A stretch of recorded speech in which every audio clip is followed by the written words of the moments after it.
अस्सलाम वालेकुम। रोज़ाना सबक आमोज़ कहानियाँ और वाक़यात सुनने के लिए चैनल को सब्सक्राइब कर लें।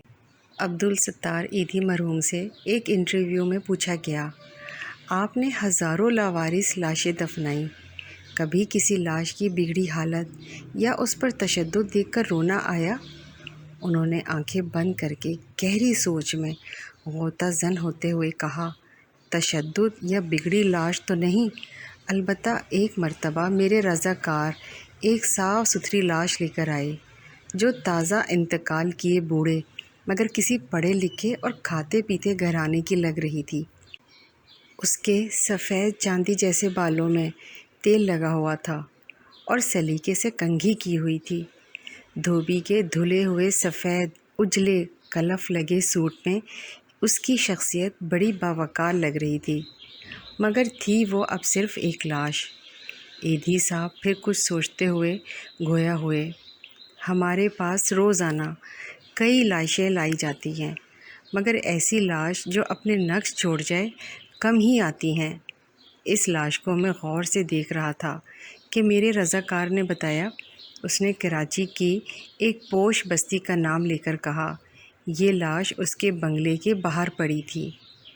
हम जो ही बंगले के सामने पहुँचे तो एक टैक्सी में सवार फैमिली जो हमारा ही इंतज़ार कर रही थी, उसमें से एक नौजवान बरामद हुआ और जल्दबाजी का मुजाहरा करते हुए एक लिफाफा हमें थमाते हुए बोला, ये तदफीन के अखराजात हैं।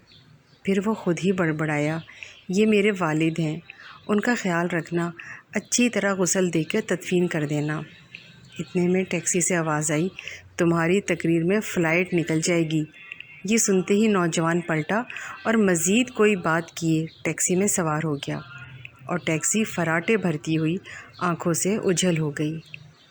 ईदी साहब बोले, उस लाश के मुतालिक जानकर मुझे बहुत दुख हुआ और मैं एक बार फिर इस बदकिस्मत शख्स की जानिब देखने लगा, जैसे वो बाजू जोड़े मुझे दरख्वास्त कर रहा हो कि ईदी साहब, सारी लावारिस लाशों के वारिस आप होते हैं, मुझ बदकिस्मत के वारिस भी आप बन जाएं। मैंने फ़ौरन फ़ैसला किया कि उस लाश को गुस्ल भी मैं दूंगा और तदफीन भी ख़ुद करूंगा।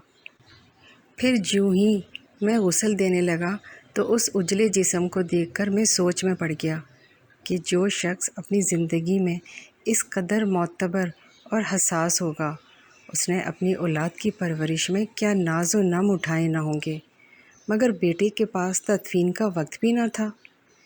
उसे बाप को कब्र में उतारने से ज़्यादा फ़्लाइट निकल जाने की फ़िक्र थी और यूँ उस लाश को गुस्ल देते हुए मेरे आंसू झलक पड़े।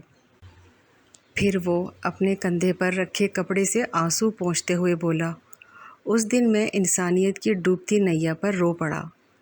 काश कि हम अपनी औलादों के ऐशो इशरत के बजाय बेहतर तालीम व तरबियत पर ज़्यादा फ़ोकस करें।